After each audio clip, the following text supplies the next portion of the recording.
why is there always like 7 different exits in Chicago, and I have to make sure that I like get the right one, and like they're not labeled like A, B, C, D until you're right there and you've already made your decision. I am taking an 18-minute detour right now. So, I don't know. Is this a Chicago thing? Is this an everywhere thing? It's super annoying. First of all, there are way more than 7 exits going through Chicago. You have multiple highways going through Chicago, through and around Chicago, and each one of them have way more than 7 exits. So, yeah, there are a shit ton of exits because there are almost 3 million people in the city, living in the city, 9.2 million living in the Chicagoland area. There are going to be a lot of fucking exits. And yeah,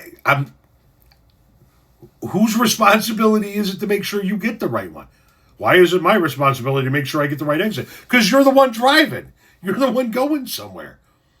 It's my responsibility to make sure I have the right exit. Hey.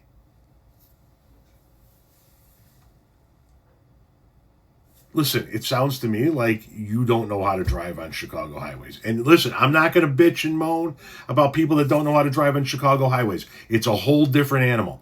It can be nasty at times. It can be dangerous at times. There are a lot of cars that think that those lines on the road are just suggestions rather than actual lanes. I get it. However, millions of people manage to do this every day.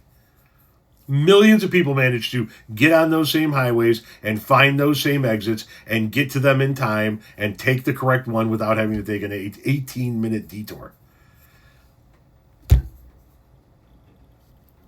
Maybe you should go out at a time of day or night when it isn't as busy and go through some dry runs. Not when you need to get somewhere. You know what I mean? Practice makes perfect.